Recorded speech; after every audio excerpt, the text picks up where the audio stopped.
Salam əziz tələbələr, hər vaxtınız xeyir olsun. Bugün sizlərə bugünkü sınavımızda olan 25 dənə məntiq sualın izahını vermiş olacağım. 46-dan düz 70-ci suala qədər. Baxaq görək hansı suallar qarşımıza çıxmışdı və hansı cür yanaşıb o sualları həll etməliydik. 46-cı sual şəkil ardıcıllığına aid bir sualdır. Deməli, şəkil ardıcıllığına aid suallarda nə edirdik? Mütləq şəkildə hər hissəyə ayrı-ayrı baxıb onların hərəkət trayektoriyasını müəyyənləşdirirdik və ona əsasən də sual şəklinin yerinə nə olacaq onu müəyyənləşdirmiş olurduq. Burada bir-bir baxsaq, yəni demək istədiyim o ki, şəkillər ümumi şəkildə baxmayın. Çünki 99% misallarda şəkillərdəki hissələr, parçalar hamısı ayrı-ayrı formada hərəkət edir. Biri saat əqrəbi istiqamətində hərəkət edir, biri saat əqrəbi istiqamətinin əksində hərəkət edir. Biri aşağı-yuxarı gedir, gəlir və s. Onları təkrarlamayım. Burada birinci bu hissəyə baxsaq, buna şərt olaraq ulduz deyək. Ulduza baxsaq, sağ yuxarı küncdədir, keçir sol yuxarıya, düşür aşağıya. Kvadratın 4 tərəfi var. Künclər baxımından 4 dənə 90 dərəcəlik bucaqları var, belə deyək. Hər o 90 dərəcəlik bucaqda bir dəfə olur. Yuxarıda olub sola keçdi, düşdü aşağıya. İndi şəkil hissəsində harda olmalıdır? Baxın, bu hissədə sağ aşağı küncdə olmalıdır. A variantını, B variantını, C variantını çıxarsan. Çünki orada həmin hissədə deyirlər. D bəndindən E bəndində isə ulduz həmin hissədədir, qalır. Daha sürətli işləmək istəyirsinizsə, D ilə E arasındakı fərqə baxmalısınız. Çünki bunu yoxlamağın heç bir mənası yoxdur. Həqiqətən də həmin hissədə, həmin mövqedə olmalıdır. Bu əlavə bir 5-10 saniyədə olsa sizə vaxt qazandıran hissələrdəndir. Amma yenə də biz baxaq, bu hissədədir, yuxarı solda. Keçdi sağa, düşdü aşağı. İndi həqiqətən də bu hissədə olmalıdır. Hər iki variant zaten oradadır. Bir dənə qalır bu hissə. Bu ildırım hissəsi burada yuxarı küncdədir. Aşağı düşəndə ox formasına keçir.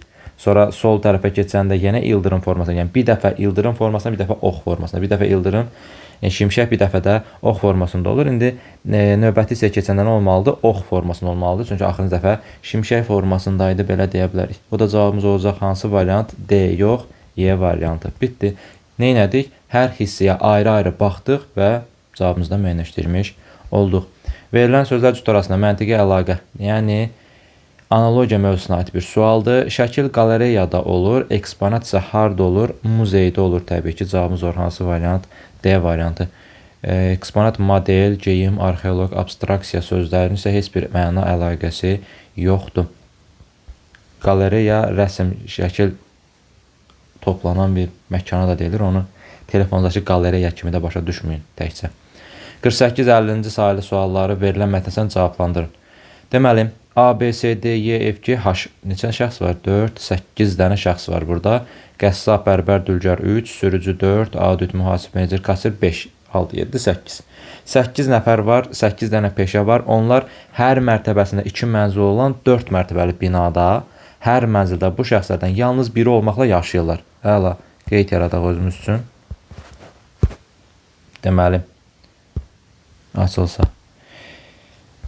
Deməli, yazıram buradan 1, yaza bilmədik, indi yazaq. 1, 2, 3, 4 mərtəbədir. Hər mərtəbəsində də 2 dənə mənzil var. 2 dənə mənzil var. Və hərəsində bir nəfər yaşayır. Təbii ki, bu normaldır. 8 nəfərdirsə 8 almalıdır. Yaxud bu cümləni ona görə verir ki, düşünməyəsən ki, bəlkə bu yerdə ikisi qalır. Onun qarşısını almaq üçün o cümləni verir. Deməli, yazır ki, kassirin mənzilinin yerləşdiyi mərtəbə H və B-nin mənzillərinin yerləşdiyi mərtəbədən bir mərtəbə yuxarıda, mühasib və C-nin mənzillərinin yerləşdiyi mərtəbədən bir mərtəbə aşağıda yerləşir. Əvvəlcə onu deyim ki, bu sualda A, B, C, D, E, F, G-nin və yaxud da ki, qəssab, bərbər, dülgərin ayrı-ayrı hissələr olduğuna görə və hamısının bir-bir tapa bilmədiyimizə görə biraz qarışıq hissələri var. Yəni, bu mətndə qarışıq hissələr bəzi sözlərin A ilə, bəzilərinin bəzi cümlədə, yəni A, B, C ilə, bəziləri isə onların peşələri ilə bağlı verməsi biraz çaşdırıcılıq yaradır. Ona görə maksimum şəkildə diqqətli olmaq lazımdır ki, nəyi hara yerləşdirmək olar, nəyi hara yazmaq olar, nəyi hara yazmaq olmaz. Yəni inkar hissələrini də mütləq şəkildə gözdən qaçırtmaq olmamalıdır. Yazmalıyıq inkar hissələrini də. Çünki inkar hissələri yazmasaq, o təsdiq hissələri gerçəkləşdirə bilməyəcəyik. Nə demək istəyirəm? Bu cümlədən çıxan məna nədirsə, onu bura tətbiq eləmək məcburiyyətindəsən. Çünki yəni inkar olan hissələrdə. O inkar olan hissələri yazmasan, növbət hissələri tapa bilməyəcəksən. Yazır ki, kassirin mənzilinin yerləşdiyi mərtəbə H və B-nin mənzillərinin yerləşdiyi mərtəbədən bir mərtəbə yuxarıdadır. Bu cümlədən bir məntiqi nəticə çıxartmalısan. Əgər kassirin mənzili H və B-nin mənzilindən bir mərtəbə yuxarıdadırsa, deməli kassirin mənzili birinci mərtəbədə ola bilməz qənaətinə gəlməlisən sən. Əgər gələ bilmirsənsə, onda misalı həll edə bilməyəcəksən. Bu qənaətə niyə gəldim? Çünki H və B-nin mənzilləri yerləşdiyi mərtəbədən bir mərtəbə yuxarı deyil. Mən gətirib bura H ilə B-ni yaza bilərəm. Yoxdur axı burada mərtəbə yoxdursa. H B-ni bura necə yazım ki, bir mərtəbə yuxarıda kassir olsun? Ona görə birinci mərtəbədə kassir yerləşə bilməz, yaşaya bilməz. Daha sonra davamındakı cümlədə yazır ki, mühasib və S-nin mənzillərinin yerləşdiyi mərtəbədən bir mərtəbə də aşağıda yerləşir. Əgər mən düşünsəm ki, kassir 4-cü mərtəbədə, yenə yanlış eləmiş olacağım. Ona görə deyirəm ki, kassiri 4-cü mərtəbəyə də yaza bilməzsən. Niyə? Çünki mühasib və S-nin mənzilləri avtomatik olur yuxarıda. Mühasiblə S. 5-ci mərtəbə yoxdur axı ki, mühasiblə S-nin mənzilindən bir mərtəbə aşağıda kassirin mənzili olmuş olsun. Ona görə kassir 4-cü mərtəbəyə də yaşaya bilməz. Kassir orada yaşaya bilməz, yerləşdirilməz deyirik. Orada yaşaya bilməz. Daha sonra bu cümlələrdən hələ ki bunları müəyyənləşdirmiş olduq. Kassiri hara yazarım? 2-yə də yaza bilərəm, 3-ə də yaza bilərəm deyə hələ ki saxlayıram. Kassiri hara yazsam, o yazandan sonra cümlələri təzədən oxuyacağam. H və B-nin yerini müəyyənləşdirmiş olacağam, mühasiblə S-nin yerini müəyyənləşdirmiş olacağam, amma hal-hazırda kassiri həm 2-yə, həm 3-ə yaza bilirəm deyə hələ ki gözləyirəm. Birinci cümlədən çıxartdığım nəticə sadəcə kassirin 1 və 4-cü mərtəbəyə yazılmadığı görməkdir. İkinci cümlədə yazır ki, Y və bərbərin mənzillərinin yerləşdiyi mərtəbə ilə D və auditin mənzillərinin yerləşdiyi mərtəbə arasında bir mərtəbə yerləşir. Bu da hələ ki mərtəbələrə bir nəfər belə olsun qeyd eləməmişəm deyə. Asan bir cümlə deyil, saxlayıram bu cümləni də. Mənə konkret cümlə lazımdır. O şərt deyil ki, sən mütləq və mütləq cümləni oxuyub tətbiq eləməlisən, ondan sonra keçməlisən. Mətni məntiq deyilində sənə konkret cümlələr lazımdır. Sonuncu cümlə çox qəşəng və konkret bir cümlədir. Sağ olsun. Qeyd edir ki, menecer və qəssabın mənzilləri ikinci mərtəbədə yerləşir. Buraya yazıram menecer. Burada yazıram qəssab. Bunu yazandan sonra axı mənim bir ehtimalım var ki, kassir ya 2-də olsun, ya 3-də olsun. Tez o ağlıma gəlir və deyirəm ki, ikinci mərtəbədə kassir ola bilməz. Niyə? Çünki menecer və qəssab var burada. Konkret olaraq özü qeyd eləmişdi. Sonuncu cümlə sağ olsun bizə istiqamət verdi və artıq misalda düşünməyə başlayacaq ki, nəyi, kimi, hara yazmaq lazımdır. Əgər kassir 1-ci mərtəbədə, 2-ci mərtəbədə və 4-cü mərtəbədə deyilsə, avtomatik olaraq 100% hara yerləşməlidir? Kassir 100% 3-cü mərtəbəyə yerləşməlidir. Biz dedik ki, kassirin neçənci mərtəbədə olduğunu tapandan sonra digər hissələri də tapmaq bizim üçün asanlaşacaq. Yəni, o verdiyi cümlədəki hissələr təbii ki. Yazmışdı ki, kassirin mənzilinin yerləşdiyi mərtəbə H və B-nin mənzilinin yerləşdiyi mərtəbədən bir mərtəbə yuxarıdadır. H və B-dən bir mərtəbə yuxarıda kassir varsa, buradan o qənaətə gəlirik ki, H ilə B bunlardır. Meneceri və qəssab. Amma bilmirəm, H menecerdir, B qəssabdır, yoxsa B menecerdir, H qəssabdır. Bilməyimə də ehtiyac yoxdur. Misallar işləyəcək görəcəksiniz. Yəni, mətni məntiq deyəndə sənə nə verirsə ondan kifayətdən. Ehtimallı belə olar, buna belə yazın, bu belə olsun. Yox. Dəqiq bildiyin nədirsə onu yazsan, ehtimalda oxla bildirirsən ki, bunlar yerini dəyişə bilər. Artıq şərti oxuyanda ona uyğun hərəkət edib davranmış olursan. Cümlənin davamında yazmışdı ki, mühasib və S-nin mənzillərinin yerləşdiyi mərtəbədən bir mərtəbə də aşağıda yaşayır. Deməli, mən 100% bilirəm ki, mühasiblə S kimdirsə, artıq onlar 4-cü mərtəbədə yaşayır. Çünki kassir onlardan bir mərtəbə aşağıda yaşamalıydı. Bunu da qeyd eləmiş olduq. Qaldı axırıncı cümlə, daha doğrusu ikinci cümlə. Yazırdı ki, Y və bərbərin mənzillərinin yerləşdiyi mərtəbə ilə D və auditin mənzillərinin yerləşdiyi mərtəbə arasında bir mərtəbə yerləşir. Mən bilirəm ki, Y və bərbəri 4-cü mərtəbəyə düşünə bilməzsən. 4-cü mərtəbə Y və bərbər deyir. Bax, buna Y düşünsən, buna da bərbər düşünsən, ola bilər də mühasibə Y düşünürsən, S-yə də bərbər düşünürsən. Onların deyək ki, D və auditin mənzilləri arasında bir mərtəbə qalır. Onda bir mərtəbə, 3-cü mərtəbədən ortada saxlasam, gərək D və audit gəlsin 2-ci mərtəbədə düşün. Axı 2-ci mərtəbədə H ilə B var. Menecerlə qəssab daxı bunlar. D ilə audit gəlib ora düşə bilərmi? Xeyr, düşə bilməz. Nə də ki, auditlə D-ni yuxarıya yaza bilməzsən, çünki Y ilə bərbər aşağıya düşür. Yenə də ikinci yerə yazıla bilmirlər. Deməli, Y və bərbərin mənzilini sən 4-cü mərtəbəyə yaza bilmirsənsə və bu mərtəbələr arasında Y və bərbərlə yazıram bura. Y və bərbərlə D və audit arasında bir mərtəbə varsa, sən onu 100% hara yazmalısan? Birinci və üçüncü yerə. Amma müəyyənləşdirə bilməzsən axı. D və auditi üçüncü yerə yazasan, Y və bərbəri birinci mərtəbəyə. Yoxsa əksinə, Y və bərbəri birinci mərtəbəyə yazsan, D və auditi üçüncü mərtəbəyə. Ona görə 2 dənə ehtimalın var deyə. Bir dəfə yazsan ki, Y və bərbər burada olsun, D və audit yaza bilmədik. Deməli, D və audit birinci mərtəbədə olsun və yaxud da ki, əksinə ola bilər. D ilə audit üçüncü mərtəbədə olar. Y və bərabər aşağıda olmuş olar. Yəni, burada düşünsəz kassir hissəsini, baxın, buranı D düşünsən, bura audit qalır və yaxud da ki, buranı Y düşünsən, bura kim qalır? Bərabər qalır. Yəni, burada bir problem yaranmır. Aşağıdakı zaten birinci mərtəbədə boş idi. Bunda müəyyənləşdirilmiş olduq. Bərabər. Mən mətndən çıxan nə vermişdirsə, hamısını köçürtmüşəm bura. Düzdür, biraz qarışıq hissə görsənir. Mən tam olaraq H kimdir, B kimdir, Y kimdir, bərabər kimdir, D kimdir, Y kimdir. Heç birini bilmədiyimə görə biraz şübhə yaradır ki, görəsən bunlarla tapmaq mümkün olur.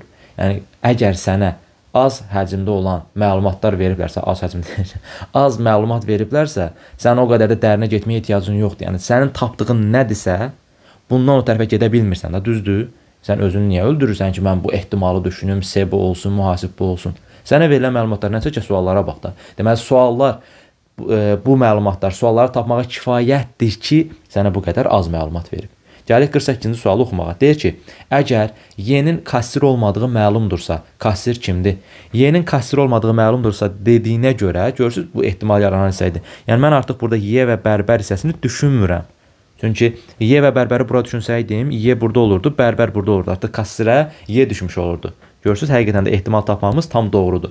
Bu da deyir ki, əgər Y kassir olmazsa, onda kassir olan kim olacaq? Növbəti ehtimalımız kim idi? D və auditi bura yazmaq idi. Kassir olur hansı? D. Gördünüz, az məlumatdan 48-ci sualımızı çox rahat şəkildə müəyyənləşdirmiş olduq. Bunu silək. Bu birinci ehtimalımız idi. Bu 48-ci sual. Getdim. Gəldik 49-cu suala. Əgər sürücü, yenə deyirəm, 48-ci sualın şərti sadəcə 48 üçün keçərlidir. Ona görə sildim, təmizlədim. Yenə lap əvvəlki vəziyyətdə saxlamış oldum. Çünki 48-in 49-a heç bir adiyyatı yoxdur. Əgər sürücü 4-cü mərtəbədə yaşamırsa, S-nin peşəsi aşağıdakılardan hansıdır? Baxıram, burada S-nin peşəsi variantlarla işləməyiniz daha məqsud uyğundur. S-nin peşəsi mühasib ola bilməz. Düzdür? Çünki mühasib onun yanındadır axı. Sürücü 4-cü mərtəbədə yaşamırsa deyir. Sonra kassir ondan aşağıdadır. 3-cü mərtəbədədir. Əgər kassir 3-cü mərtəbədədirsə, mən necə deyə bilərəm ki, S kassir olsun? Və yaxud da ki, audit. Auditi gördünüz, hara yazırdıq? Ya 3-cü mərtəbəyə yazırdıq, ya 1-ci mərtəbəyə yazırdıq. Bu audit ya 3-də, ya 1-dədirsə, S də 4-dədirsə, audit S ola bilər? Qəti şəkildə ola bilməz.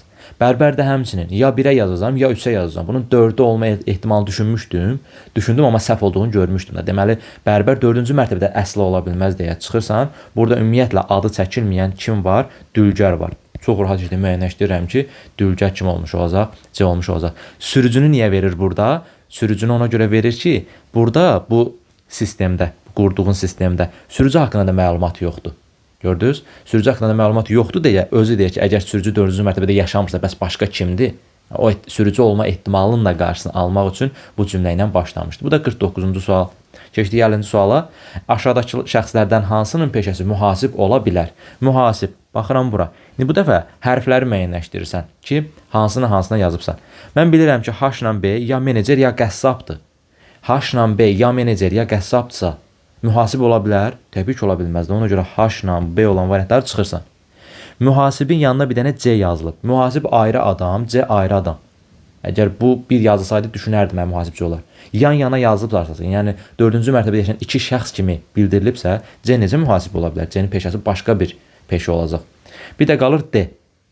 D isə yenə də ya 1-ci mərtəbədə, ya da 3-cü mərtəbədə yazılacaq deyə, 3-cü mərtəbədə yazılsa kassir olur, 1-ci mərtəbədə yazılsa başqa bir ixtisas olur, peşəsi olur, onu bilmirəm hansıdır. Amma bilirəm ki, ya 1-ə, ya 3-ə yazılacaq. Gəlib heç vaxt mühasib olan hissəyə D düşünmürəm ki mən. Xeyr, düşünmürəm. Düşünmürəmsə təbii ki, D mühasib də ola bilməz. Cavab olacaq hansı variant? A variant. Yəni burada ümumiyyətlə sistemdə çəkildiyin sxemdə adı çəkilməyən G. üzdə olmayan G mühasib ola bilər. Bəli, olsun da. Cavabımız oldu. A variantı bitdi.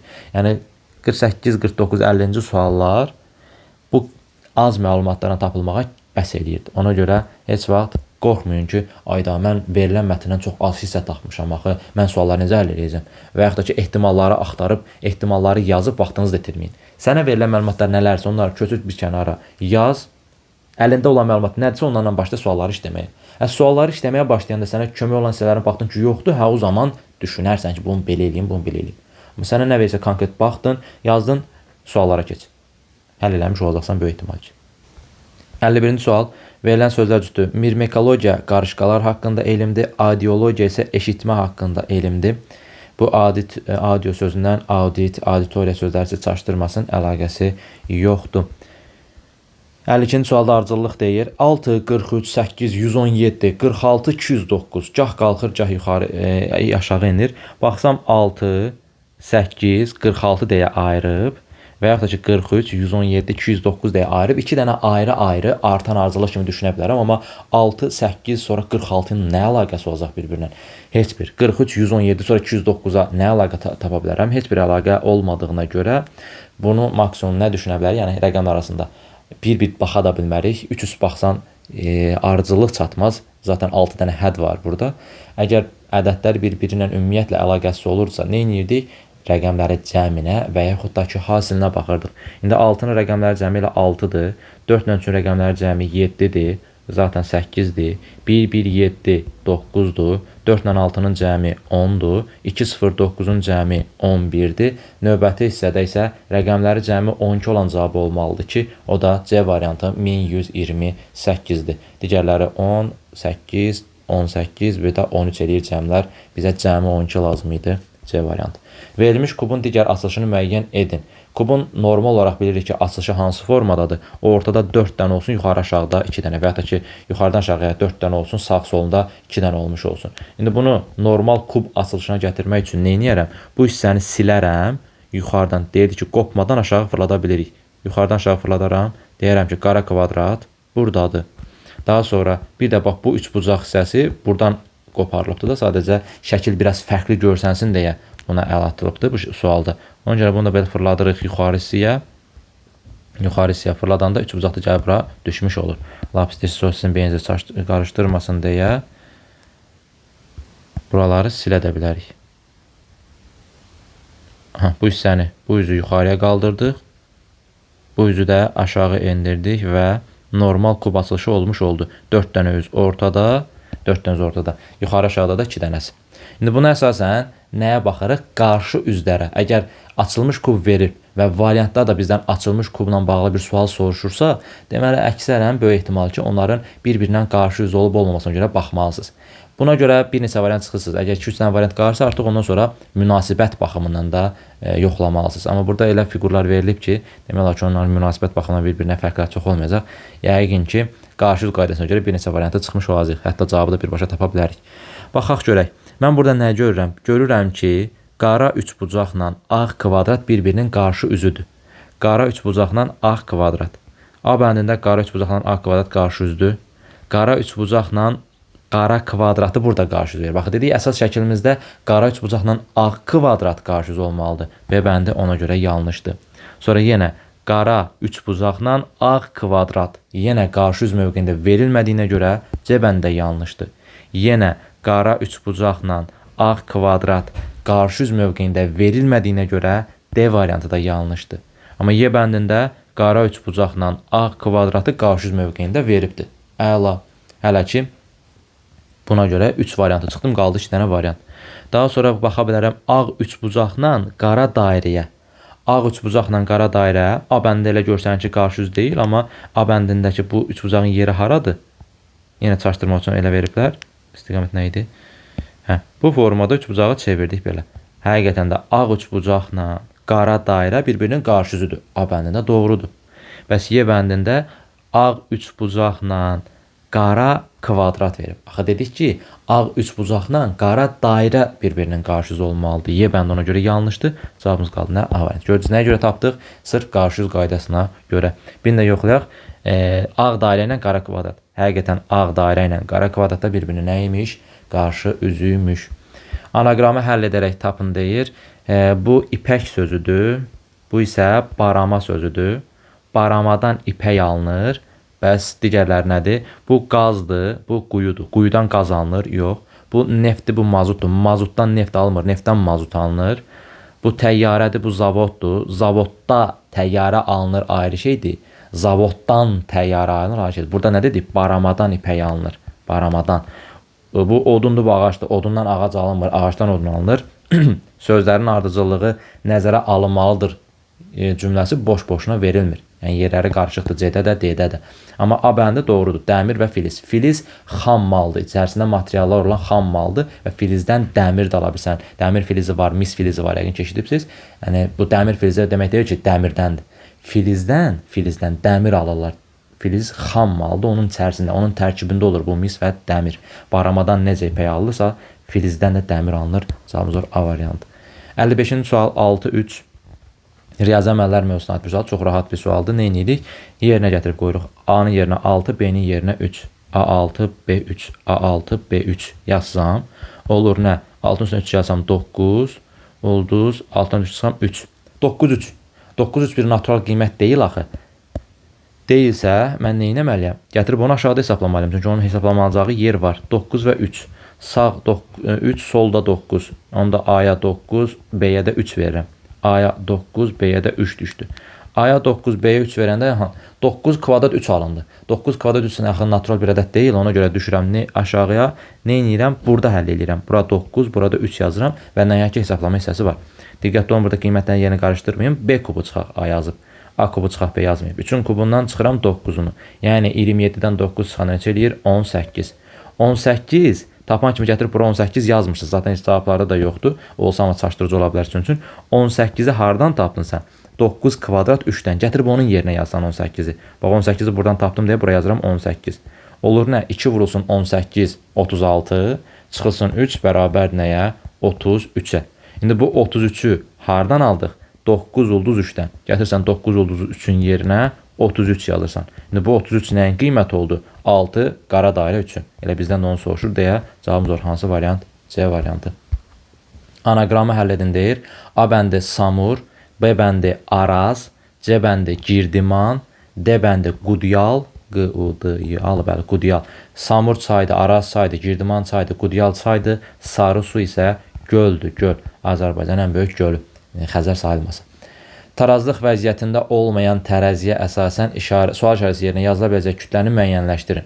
Bu sualı həll etmədən də məntiqlə də yaza bilərdiniz ki, variantlarda ən böyük olan cavab hansıdırsa, təbii ki, doğru cavabımız o olacaq da C variantı. Yəni, əgər bura ağır hissədirsə, mən bura 7 kiloqram qoyanda bu çəki ödənirsə, niyə 8 qoyanda ödənməsin ki? Və yaxud da ki, bura 5 kiloqram qoyanda ödənirsə, niyə 8 kiloqram qoyanda, niyə 7 kiloqram qoyanda, niyə 6 kiloqram qoyanda ödənməsin ki? Bu məntiqlə düşünüb, misalı heç həll etmədən də cavabı C variantı götürüb keçə bilərdiniz o birisi suala. Amma əsl qaydası nədir bunun?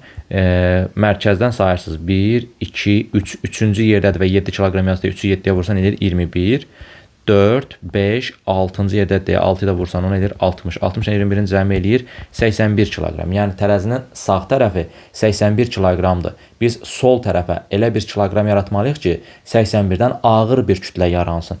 Baxaq görək sol tərəfdə ümumiyyətlə neçə kiloqram var? 1, 2, 3, 4. 4 dəfə 8-ə neçə eləyir? 32 kiloqram var. Mən bura 7 kiloqramı düşünsəm, 4 hardan gəlmişdi buradan da? 1, 2, 3, 4, 5, 6, 7-ci yerdədir deyə 7-yi 7-yə vururam, eləyər 49. Görürsünüz, 7 kiloqramı verəndə 49, 32 eləyir 81 kiloqram. Axı 81, 81-dən ağır deyil. Yəni 8-ə yaxın ən maksimum qiyməti versən belə, o şərt ödənməlidir. Deməli, bura hansı qiymət olmalıdır? 8 kiloqram olmalıdır. 8 kiloqram olsa, 7 dəfə 8-i neçə eləyir? 56 eləyir. 56 bura, 32 də bura. Cəmi 88 kiloqram. Həqiqətən də 88 kiloqram 81 kiloqramdan ağırdır. Cavabımız oldu C variantı. 58-ci sual rebuslar mövzusuna ədəd fiqur əlaqələrinə aid bir sualdır. Qanun uyğunluğu müəyyən edin deyir. Görək qanun uyğunluq nədən ibarətdir? Deməli, kvadratın içərisində 3-4 verib, üçbucağın içərisinə 11 verib, digərlərini isə dairənin içərisində verib. Bu formada verməyi sənə istiqamət verir ki, dairədə olanlara bir əməllə bax, bir əməllə yanaş. Kvadratda olanlara bir formada, üçbucaqdakı indi onlarla uyğunlaşdır. Cavab hissəsi də ola bilər, ya da fərqlisi ola bilər. Necə deyə bilərik bunu? 3 dəfə 4-ün 12 eləyər, 8, 9, 6-nın cəmi isə 17, 23 eləyər. 23-dən 12-ni çıxarsan eləyər 11. Sırf üçbucaq təkdir deyə nəticə hissəsi kimi baxıb elə deyə bilərsən və yaxud da ki, fərqi yoxdur. Deyə bilərsən ki, 3-ü 4-ə vururam eləyir 12, 12 ilə 11-i toplayıram eləyir 23. 3 dəfə 3-ün eləyir 9, 9 ilə 8-i toplayıram eləyir neçə? 6, 4, 7, 17. Belə də deyə bilərsən, üçbucaq burada tək mövqedədir deyə deyirsən ki, bunları cəmləyirsən, bunları vurursan və çıxırsan, cavab alırsan buradakını. İndi biz də buradakıları nə etməliyik? Sual şəkli burada olduğuna görə elə o formada getmemiz daha məqsədə uyğundur. 8, 2, 6-nın cəmi eləyir 16, 5 dəfə 3-ün hasil eləyir 15. 16-dan 15 çıxıb yazırıq üçbucağın içərisinə eləyir 1A variantı. 59-cu sual biraz çətin ola bilərdi. Riyazi qeyri-aşkar operatorlar mövzusuna aid bir sualdır. 86 ilə 13-dən 180 alıb. Ədədin elə birinci hissəsi bizə kömək olan hissələrdəndir. 180 görürsünüz o qədər də kiçik rəqəm deyil də, ədəd deyil də, böyük rəqəmlərdir, böyük ədəddir. 86 ilə 13-ün hasili təbii ki, çox böyüyə gedib çıxacaq. Onların vurmasına söhbət gedə bilməz. Rəqəmləri cəminə baxsam 14 ilə 4 eləyir. 14-ü 4-ə vursam maksimum 96 eləyir. 86 ilə 13-ün cəminə baxsam 99 eləyir. 180-ə getmək qaydası yoxdur. Ona görə bunu biraz da böyütmək üçün nə edərəm? 8 ilə 6-nın cəmi 14 eləyir. Onu kvadrata yüksəldərəm. 1 ilə 3-ün cəmi 4 eləyir. Bir də onu kvadrata yüksəldərəm. 14-ün kvadratı 196-dır.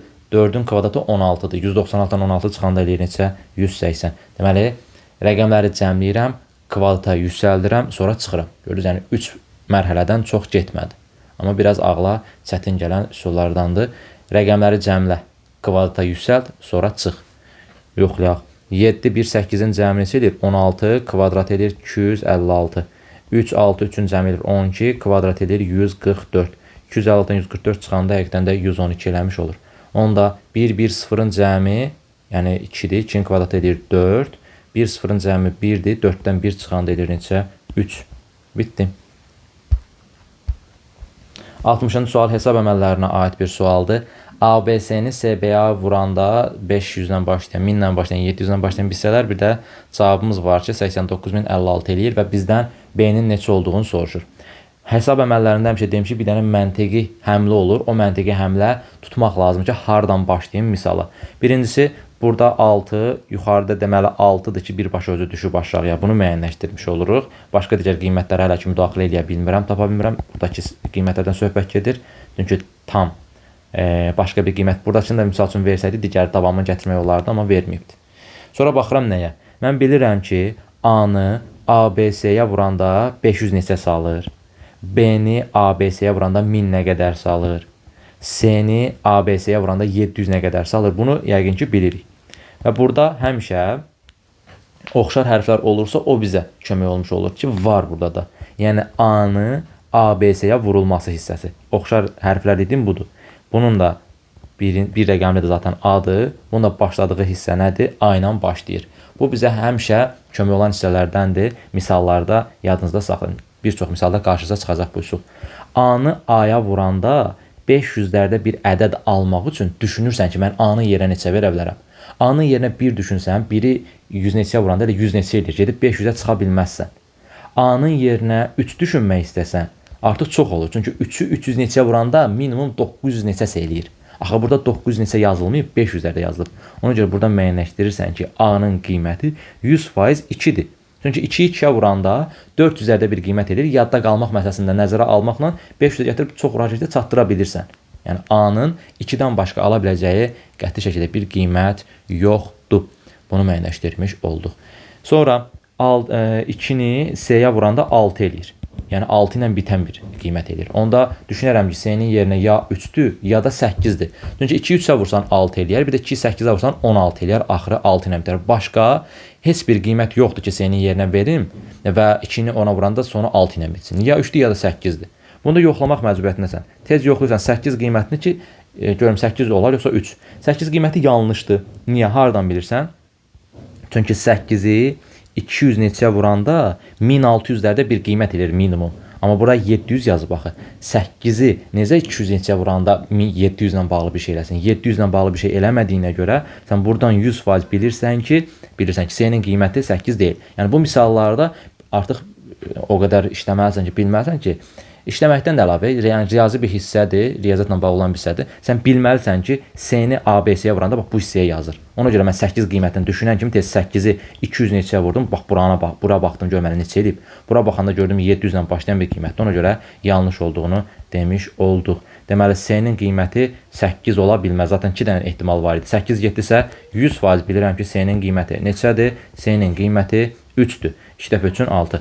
İndi S-nin qiyməti 3 olduğunu tapandan sonra 3 dəfə 3-ün neçə eləyir? 9. Buranın 100% 9 olduğunu müəyyənləşdirmiş oldum. 3 dəfə 3-ün 9 elədi. Daha sonra B-nin qiyməti qalır ki, zaten biz də onu tapmalıyıq ki, B-nin yerinə hansı qiymət düşə bilər. B-nin yerinə 1, 2, 3 ola bilməz. Çünki 1 versən özü alınmalıdır burada, amma bura 1000 neçə eləyibdir. 1 qiymət ola bilməz. 2 ilə 3 aynən S-nin qiyməti 2 ilə 3 deyə ola bilməz. Və digər qiymətlərə gəldim. 7 qiyməti, 8 qiyməti, 9 qiyməti bir də ola bilməz. Niyə ola bilməz? Gəlin onu göstərim sizə. Əgər mən B-nin yerinə 7 versəm, 7 dəfə bir dəqiqə. İkinci yerə yazıram da, düzdür 7 verəndə. Deməli, 7 dəfə 3-ün 21, 1 yazıram 2 yad eləyir. 7 dəfə 7-nin 49, 9 yazıram 2 yad, 7 dəfə 2, 14, 16 eləyir. Bu formada gəlir. Amma davam hissəsinə baxın. Yəni bu orta hissə ilə bağlı deyil 7-ni verə bilməməyim hissə. Sırf axırıncı hissə ilə bağlıdır ki, mən 3 dəfə 3-ü vursam eləyir 9, 3 dəfə 7-nin 21, 1 yazıram 2 yadda qalır. Axı 3-ü 2-yə vuranda 6 eləyir 1 yadda qalmalıdır. Söhbət odur ki, B-nin yerinə elə qiymət verməlisən ki, yadda 1 qalan bir hissə olsun. Mən də burada müəyyənləşdirdim ki, 3-ü 7-yə, 8-ə, 9-a vuranda yadda 2 qalır. Və sonraki hissədə 3 dəfə 2, 6, 2 də yadda gəl, bura 8 düşür. Amma bura neçə olmalıdır? 700 olmalıdır. Bax, bu hissədən də 7, 8, 9 qiymətinin olmadığını bilirəm. 1, 2, 3 olmaz, 7, 8, 9 olmaz. Qar hansı qiymətlər? 4, 5, 6 qiymətləri. 4, 5, 6 qiymətlərində isə mən əgər bura 4 yazsam, 2 dəfə 3-ün 6, 2 dəfə 4-ün 8, 2 dəfə 2-nin 4 eləyir. Yadda heç nə qalmır. Deməli, B-nin qiyməti 4 də ola bilməz. Çünki birinci hissədə o 500-ə gedib çata bilmir. Deməli 4 də ola bilməzsə getdi. Yəni qaldı bizə dənə ya 5 ya da 6 qiymət. Bunu isə yazıb yoxlamalısın. Çünki 5 də verəndə yadda qalmaq məsələsində bir problem yaratmır, 6 da verəndə. Ona görə yazıb yoxlamalıyıq. Birini başlayıram. Düz olsa deməli B-nin qiyməti 5-dir. Olmasa da hesablamadan da 6 qiymətini götürərsiniz.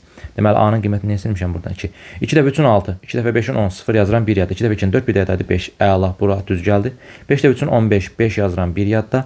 5 dəfə 5-in 25, bir də yadda 26, 6 yazıram 2 yadda, 5 dəfə 2, 10, 12. 3 dəfə 3-ün 9, 3 dəfə 5-in 15, 5 yazıram 1 yadda, 3 dəfə 2, 6, bir də yadda 7. Əla, 6, 0 üstünə 5 gəldim 5, 5, 6, 9, 20 elədi, 0 yazdım 2 yadda, 2 ilə 5, 7, 2 də yadda 9, 1 ilə 7, 8. Əla, deməli B-nin qiyməti neçəymiş? 5 imiş, cavabımız oldu nə?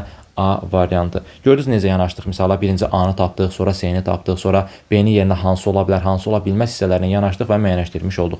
Əgər 5 cavabı uyğun olmasaydı, heç hesablamadan da 6-nı götürərdiniz, amma indi 6 yoxlamaq ehtiyac yoxdur, əlavə vaxt itkisidir. 61. Qanuna uyğunluq yenə də arzuqlar mövzusuna aiddir. 2, 1, 3, 4, 7 azalıb artırsa, deməli ən azından bunu uzun arzular gördüyümdən görə 2-2 bölmək istəyirəm. 2-dən 3-dən, 7-dən, 22-dən, 89-a bir də bu sual şəklində ibarət bir ardıcıllıq düşünsəm, necə eləyər? Bu hissələrdə həmişə demişəm, neyiniz? Kiçik qiymətlərə tez baxmayın, ortalarda bir hissələrə baxın. 7-dən 22-yə getməyin yolu nədir? Plus 15 deyərsiniz, hə, razıyam. Amma əvvəldəkilərdə plusla bağlı bir şey düşünmək, plus 1, plus 4 düşünülür, əlaqəsi yaranmır. Bəs demişik, həmişə rahat getməyin sonu nədir? Vurma ilə gedib satmaq. 7-dən 22-yə necə gedərəm? 3-ə vurub üzərinə 1 gəlməklə. Bəs 22-dən 89-a necə gedərəm? 4-ə vurub üzərinə 1 gəlməklə. Bu 3-ə vurub üzərinə 1 gəlir. Bu 4-ə vurub üzərinə 1 gəlsə, onda əvvəli necədir? 1-ə vurub 1 gələr, 2-yə vurub 1 gələr. Doğrudurmu? Bəli. 1-ə vurub 1 gəlsəm 3 eləyər, 3-ün 2-yə vurub 1-ə gəlsəm 7 eləyər. Bu formada davam edir. 1-ə vurdu, 2-ə vurdu, 3-ə vurdu, 4-ə vurdu. İndi növbəti hissədə 5-ə vurub üzərinə 1 gəlməlidir. 89-u 5-ə vuranda neçə eləyir? 95-ə vuranda 450, çıxsaq 5-ini 445, üstünə də 1 gəlsəm 446. Yəni 89-u 5-ə vurub üstünə 1 gələndə eləyir 446. Bu birinci ardıcıllığımızdır. İkinci ardıcıllığımız isə 1 var, 4 var, 12 var, 30 var və 68 var. Sual şəkli tapmalıyıq. 1-dən 4-ə 3 artır. 4-dən 12-yə 8 artır. 12-dən 30-a 18 artır. Əlaqəsi yoxdur. Vurma ilə geçsəm 3-ə vurub 1 gələrəm, amma o növbətində 3-ə vurur. Əlaqəsi yoxdur. Bəs 2-yə vurma ilə geçsəm 2-yə vurub 2 gəlsəm 4 eləyir. 4-ü 2-yə vurub 4 gəlsəm 12 eləyir. 12-ni 2-yə vurub 6 gəlsəm 30 eləyir. 30-u 2-yə vurub 8 gəlsəm 68 eləyir. Həqiqətən qaydasındadır. Deməli 2-yə vurur 2 gəlir, 2-yə vurur 4 gəlir, 6 gəlir, 8 gəlir. Mən də son hissədə nə etməliyəm? 2-yə vurub 10 gəlməliyəm. 68-i 2-yə vursam eləyər neçə? 120, 16, 136, üstünə də 10 gəlsəm 146 da bu eləmiş olur. 446, 146 D variantı olur cavabımız. Şəkildə iki eyni kubun müxtəlif üzlərdən görünüşü verilir. Bütün üzlər fərqlidir, lap yaxşı. Əgər variantlarda bu verilən hissələrdəki üzlərə baxmaqla tapa bilməsəm, münasibət baxımından, bu iki kubun ortaq bir üzü var, K üzü. Ona əsasən bu kubun nə etməliyəm? Açılışını çəkməliyəm. Amma əgər variantlarla sırf münasibət baxımından çıxa bilirəmsə, heç onun açılışını çəkməyə ehtiyac yoxdur. Gəlin baxaq. Misal üçün, A bəndə V, R, U deyir. V, R, U. Baxıram R-lə U-ya. R ilə U-nun münasibətinə baxanda görürəm ki, bunlar necə durur? Sanki bir-birinə paraleldir, düzdür R ilə U. Amma A bəndində U-nun baş hissəsi R-nın bu yan hissəsinə baxır. Yəni, əgər şəkil belə olsaydı, U hərfi belə olsaydı, o zaman düzgün olardı. Gördünüz, R ilə U-nun bir-birinə münasibəti A bəndində yanlışdır. B bəndində K ilə T. Baxın, K ilə T nədir? Bir-birinə paralel formadadır da, düzdür. K-nın ön hissəsi, T-nin ön hissəsi. Bax, belə. Amma B bəndində K-nın baş hissəsi T-nin yan hissəsinə baxır. Elə bir vəziyyət yoxdur axı. Biz görürük ki, K-nın baş hissəsi A hərfinə baxır. A hərfinə. T hərfinə baxa bilməz. Yenə də münasibət yanlışlığı var. U-nun üstündə K, sağında T. Onun üstündə K, sağında da T. Yenə T ilə K-nın münasibəti. Axı biz dedik ki, T ilə K yanaşı paralel formadadır əsas şəklimizdə. Amma burada nə görürsünüz? T-nin yuxarı hissəsində K. Mən əsas şəklimdə nə görürəm? T-nin yuxarı hissəsində A hərfi var. A hərfi. C bəndi ona görə yanlışdır. Sonra D bəndə T-nin üstündə A, sağında B. Baxın, həqiqətən də T-nin üstündə A doğru bir formadır. T-nin üstündə A. Heç bir problemi yoxdur. Sağında da V. V ilə bağlı bir məqamımız yoxdur. Bir hissə yoxdur. Amma ən əsası T ilə A-nın münasibətini görürəm mən. Bir problem yoxdur. Y bəndində də yenə bir düzgün hissə olsa, avtomatik olaraq mən nə etməliyəm artıq? Üstü açışı çəkməliyəm. Həm bunun, həm bunun. Sonra da birləşdirməliyəm. Amma Y bəndində bir səhvlik olan hissə varsa, D bəndini çox rahat götürə bilərsiniz. Açılışa ehtiyac yoxdur. Baxaq indi Y bəndinə. A, V, T. T ilə A-nın münasibətinə fikir verin. T-nin yuxarı hissəsi A-nın aşağı hissəsinə baxır. Burada T-nin yuxarı hissəsi elə A-nın yuxarı hissəsinə baxır. Belə deyək, təpə nöqtələri sanki bir-birinə baxır. Mümkündürmü? Xeyr, münasibət əsas şəkildə necədirsə qorunub saxlanmalıdır. Qorunub saxlamayıb deyə D variantı bizim düzgün variantımız olur. Açılışı çəksəz desəz ki, bəs bu V hardan gəldi, çıxdı? Baxın, burada 5 dənə üz var. 1, 2, 3, 4 və 5. Bu K artıq 6-cıdır, bundan təkrarlanandır. Ona görə 5 dənə üz var və o görsənməyən bir üzdür. Onun olmağında heç bir problem yoxdur. 4 dost, Vaqif, Akif, Aydın və Müşfiq, Tropical, Concordia, Florida və Plaza adlı 4 müxtəlif otellərdə yerləşdilər. Məlumdur ki, bu tipli suallar görəndə kitabımızda da bu formada suallar var. Variant çıxmaqla işləyin, cədvəl qurmağa heç ehtiyac yoxdur. Görürsünüz, variantlarda hamısının bunun burada yaşadığı qeyd olunur. Yazır ki, Vaqif öz dostlarını Plaza otelinə və Tropical otelinə ötürdü. Burada nə başa düşürsünüz? Əgər Vaqif öz dostlarını Plaza və Tropical otelinə ötürürsə, deməli, Vaqif Plaza və Tropicalda yaşamır. Vaqif Tropical və Vaqif Plaza yazılan variantlar çıxmalısan. Elə A bəndini çıxıram. Çünki Vaqifə Tropical yazıb. Bəs Y bəndində Vaqifə Tropical yazıb. Gördünüz? Y bəndindən A bəndini sırf Vaqif Tropicalda olmaz, Plazada olmaz deyə çıxdım. Vaqif Plaza yazdığı bir variant yox deyə çıxa bilmirəm nəsə. İkinci cümlədə yazır ki, Plaza otelində yerləşən adam Akifin ən yaxın dostudur. Baxın, Plazada yerləşən Akifin ən yaxın dostudursa, deməli, Akif Plazada deyil. Baxıram, ona görə bir variant çıxa bilmirəm, təəssüf ki. Üçüncü cümləni oxuyuram. Florida otelində yaşayan Vaqif və Müşfiq dəniz kənarında görüşür. Bu cümlədə də çox önəmli bir məqam var idi. Bu vergül hissəsinə görə. Düzdür, bəziləri bu fikir verməyə bilər, amma çox-çox önəmlidir. Bəzən bu qədər dərinliyə gedən suallar da olur. Florida otelində yaşayan Vaqif, yəni bu vergül olmasaydı, indi ixtisas olaraq filologiyada oxuyanlar bunu tam rahat başa düşür, amma digərləri də yəqin ki, hazırlıq dönəmindən yadda saxlaya bilər də bunu. Bu vergül hissəsi olmasaydı, bu olardı ki, Florida otelində yaşayan Vaqif, yəni Vaqifin orada yaşadığını bildirir, onun əlaməti kimi. Amma bu o deyil. Vergül deyir ki, Florida otelində yaşayan Vaqif və Müşfiq. Yəni burada 3 nəfər var. Bu Florida otelində yaşayan 1, Vaqif 2, Müşfiq 3. Vergül bax onu bildirir. Biraz çaşdırıcı hissəsi buydu ki, Florida otelində yaşayan Vaqif yox. Florida otelində yaşayan bir nəfər, sonra Vaqif, sonra Müşfiq. Burada 3 nəfər var. Buradan nə başa düşürük? Vaqif və Müşfiq Florida otelində yaşamırlar. Vaqifə Florida yazan varmı? Vaqifə Florida yazan yoxdur. Müşfiqə Florida yazan varmı? Bəli, var. Baxın, burada Müşfiqə Florida yazıb. B variantı ona görə yanlışdır. A-nı, B-ni yeni çıxmışıq. Cavab qalıb ya C ya da D. Sonuncu cümləni də oxuyuram. Akif nahar etmək üçün Florida otelinə öz yoldaşının yanına gəlir. Deməli, Florida otelinə gəlirsə, deməli, Akif Florida otelində yaşamır. Akifə Florida yazan bir variant varmı? Təbii ki, var. C variantı ona görə yanlışdır. Cavab qaldı nə? D variantı. Bitdi. 64-cü sualda şəkil analizinə aid bir sualdır. Bu 1 xəttidir, bu 3 xəttidir, bu 2 xəttidir, bu da 2-dir, bu 4-dür, bu 2-dir. 2, 2, 2, 1, 3 və 4. İndi burada rəqəmlərlə veribdir ya, o da sizin beyninizi biraz qarşıdıra bilər. Ona görə maksimum diqqətli olmaq lazımdır qiymətləri yerləşdirərkən. 1 xətti fərqli hissədə 4. 1 xətti 4 rəqəmi deyək, 4 yazsam bura. 4-dən çıxan xətt hansı rəqəmə gedir? 1 rəqəminə gedir. Ona görə 1-i gətirsən yazsan bura. Məsələn, rəqəmlər dəyir bir-birinə. İçərisində yazılan rəqəmlər də, içərisində yazılanlar da rəqəmdir, kənarda xəttlərin sayı da rəqəmdir, içdə yazılanlar da rəqəmdir, hamısı bir-birinə dəyir. 8-in yerinə, yəni bu sanki x-dən y-dir də, sadəcə 8-6 verir ki, biraz da çaşdırıcı olsun, biraz da qarışıq olsun. 8-in yerinə tapdım, 1 tapdım. Deməli, variant olaraq ya 1-5-dir, ya da 1-2-dir. Baxaq indi. 3 xəttini qeyd elədik, düzdür. Sonra 4 xətti sadəcə bir dənə idi, o da 2 rəqəmidir. Ona görə 2-ni gətirib buraya yazırsan. 3 xəttidən çıxanlara fikir versək, hara gedir? 4 rəqəminə, 3 rəqəminə, bir də 7 rəqəminə. Baxın, buradan 4 rəqəminə gedən tapılıb, 2 rəqəminə gedən tapılıb, bir dənə qalıb 7 rəqəminə gedən. 7 rəqəminə gedən hissəni də mən yazıram bura, 7-ni. Bu da getdi.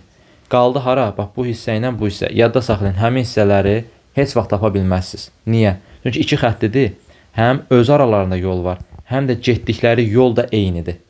2 xətti olanda öz aralarında yolları varsa və getdikləri yol da eynidirsə, sən onlara heç vaxt müəyyənləşdirə bilməzsən ki, nəyi hara yazmalısan. Yəni 3 ilə 5-i hara yazacağını qəti şəkildə müəyyənləşdirə bilməzsən. Yaxşı deyilsə, ay müəllim, yaxşı müəyyənləşdirə bilmirsə, bəs cavabı necə tapacağıq? Cavabı cavab variantları ilə tapacaqsınız. Baxın, burada 1 ilə 2 yazıb, 2-nin artıq yerini müəyyənləşdirmişəm. 2 4 xətti idi. Gəlib burada 6-nın yerində ola bilərmi? Əsla ola bilməz. Ona görə cavabımız qar hansı? 1 ilə 5. Həqiqətən də bura 5 düşə bilər, bura 3. Sırf varianta görə tapdıq ha. Yoxsa bura 3-dür, bura 5-dir, onu müəyyənləşdirmək olmur. Niyə? Çünki özləri arasında yol var, bir də getdikləri yol da eynidir. Onu müəyyənləşdirmək mümkün deyil, əsla və əsla. Cədvəl qrafik diaqram mövzusuna aid bir sual. Bizdən almanın nə istəyir? Çayının qiymətləri verilib. Fermerin 5 ay ərzində əldə etdiyi orta aylıq gəlir neçə manat olmuşdur? Orta aylıq gəliri tapmaq üçün qiymətə baxmaq lazımdır. Ayda, həmin ayda nə qədər satılıb onu baxmaq lazımdır. Cəmləyib sonra neçə ay var? 5. 5-ə bölmək lazımdır. Baxıram, yanvar ayında neçə kiloqram alma satıb? 100 kiloqram. Yatıram, buraya yazıram 100. Yanvar ayındakı 100 kiloqram meyvənin kiloqramı neçə manatdan satırdı? 5 manatdan satırdı. Onda 100-ü 5-ə vururam eləyir 500 manat. Sonra fevral ayında neçə kiloqram? 100 kiloqram nə qədərdən satıb? 4 manat 50 qəpikdən satıb. Eləyir 450 manat. Mart ayında 250 kiloqram meyvə əldə edib, onu 4 manatdan satıb. 4 manatdan satıb, yəni 1000 manat əldə eləmiş olub. Yazıram bura 1000 manat. Aprel ayında 150 kiloqramdır. 150 kiloqramı 3,5 manatdan satıb. 150 3,5-ə vuranda neçə eləyir? 450, bir də 150-nin yarısı 75. 525. 525 kiloqramda 525 kiloqram nədir? 525 manat da buradan əldə edib. May ayında isə 200 kiloqram satıb, 200-ü də 3 manatdan satıb eləyib nə qədər? 600 manat. Buradan da 600 manat əldə edib.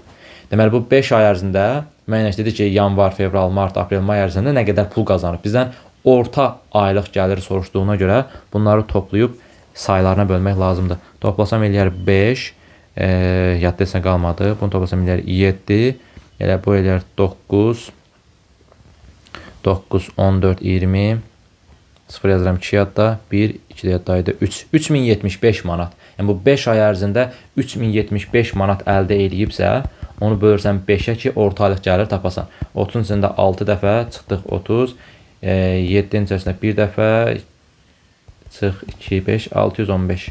615 manat deməli bunun orta aylıq gəliri imiş. Y variantı. 66-cı sual cədvəllər mövzusuna aid bir sualdır. Deməli, kvadratın öz işi olacaq, üçbucağında öz işi olacaq. Baxaq görək, 2 ilə 2-dən 8 alıb. Bunu kvadrata yüksəldirəm, bunu da kvadrata yüksəldirəm. İlkin baxışdan elə görsənər. Amma burada 6-nı kvadrata yüksəlsəm, 1-i də kvadrata yüksəlsəm və cəmləsəm 38 eləməz axı, 37 eləyər. Onda deməli, 6-nın kvadrata yüksəlməsi var. Bunun 2-yə vurulması olar. 2-yə vurulma ilə kvadrat bir-birinə təbii ki, fərqlidir. 2-yə vursam 4 eləyər, 2-nin kvadratı 4 eləyər, 8 alır. Eyni zamanda 1 dəfə 2-ni 2 eləyər, 6-ın kvadratı isə 36, toplasan 38 eləyərmi? Eləyər. Və burada toplama işarəsi var. Kvadratın işi, qara kvadratın işi kvadrata yüksəltməkdir, üçbucağın işi isə 2-yə vurmaqdır. Deməli, kvadratın işi kvadrata yüksəltməkdir, üçbucağın işi isə 2-yə vurmaqdır. Bura eləyir 6, bura eləyir 1. Bunlar isə cəmlik bura yazmasın. 6 ilə 1-in cəmli eləyir neçə? 7 A variantı. 67-ci sualda birinci ilə ikincini cəmləyəndə 3 ilə 4-ün cəmlənməsi alınırsa, deməli bunlar nədir? Bir-birinə oxşar şəkillərdir. Oxşar şəkillər yaratmaq üçün hamısı bir-birinə bənzəməlidir. Mən bilirəm ki, mənə nə lazımdır? Orta xətt görürsünüz, burada bütövdür, düzdür? Burada da bütöv olması üçün mənə sadəcə bu iki xətt lazımdır. Y bəndi bütöv xətt verib, olmaz. D bəndi bütöv xətt verib, olmaz. Niyə? Çünki əgər bu şəkildə, yəni bərabərliyin sağ tərəfində bu hissələr varsa, əlavə olaraq burada və burada verilməyinə, eyni zamanda bura və buranın verilməyinə ehtiyac yoxdur. Ona görə yanlışdır. Qalır A, B və C variantı. A-nın səhvi nədən ibarətdir? Baxın, belə bir X işarəsi çəkib. Burada hardadır elə bir hissə? Ümumiyyətlə, sənin şəklində, verilən şəkildə elə bir hissə varmı? Yox, yoxdursa bunun nə əlaqəsi var burayla? Qalır B ilə C variantı, o da fərq nədən ibarətdir? Aşağısında belə bir xətt olsun, yoxsa olmasın. Təbii ki, burada dairələrdən ibarət olduğuna görə sən bunu eləməsən, bunu dairəyə tamamlamalısan. Bu hissəni nə eləməsən, dairəyə tamamlamalısan. Tamamlanmalıdır deyə, deməli aşağıda bu xəttlər olmalıdır. C bəndində verməyib deyə çıxıram. Cavab qalır hansı variant? B variantı. 68 sudoku sualıdır. Deməli, bu formada, düzbucaqlı formasına verilən sudoklarda bilirdik ki, burada yazılan hissələr gəlir aşağı hissədə yazılmış olur. Və yaxud da ki, əksinə, burada yazılan rəqəmlər gəlib yuxarıda yazılır. Yəqin ki, bunu bilirik. Misal üçün, baxın, bu 6 əgər bu aşağıda yazılıbsa, deməli gəlib bu hissədə yazılmalıdır. Bir dənə boş yeri olduğuna görə gətirib buraya yazıram. Bu da qeyri-adi bir məntiq deyil.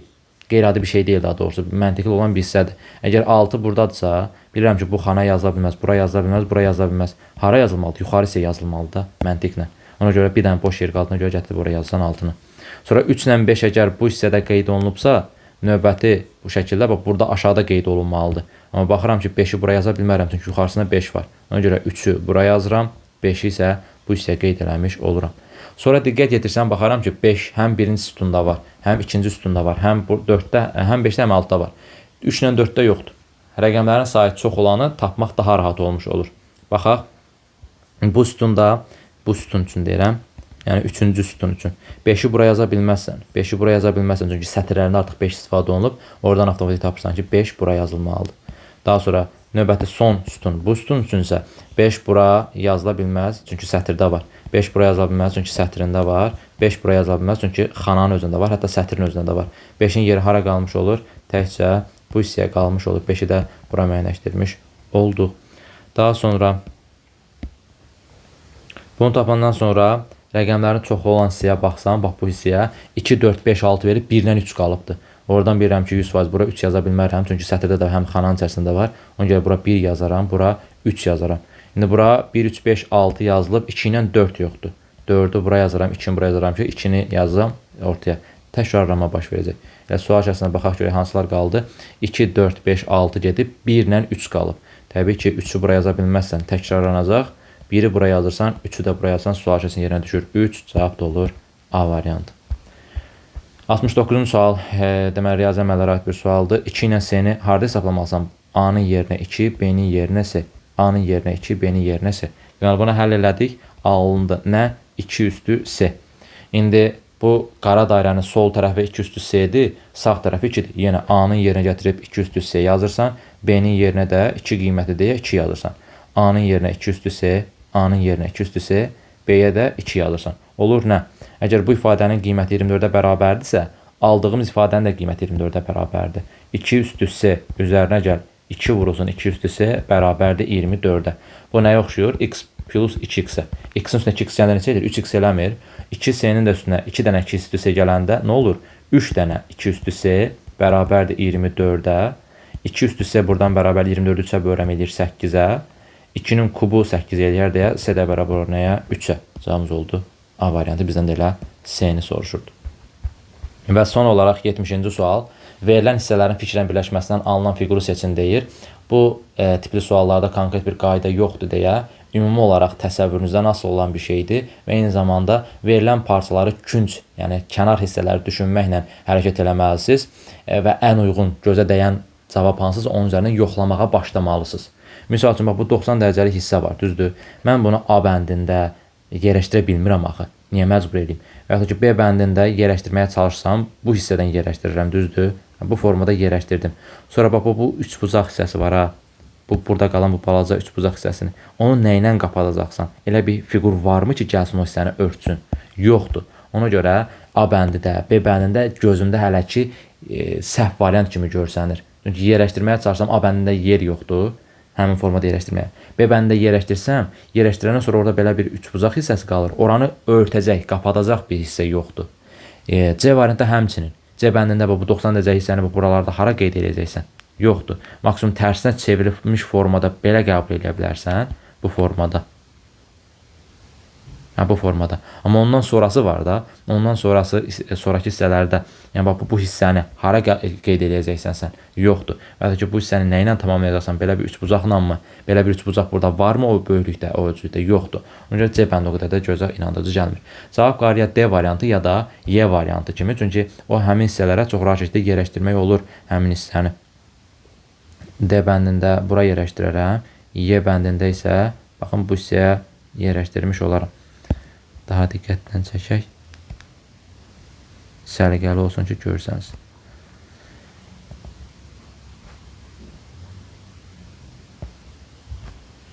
Parçanı tam yaxşı görəsiniz deyə.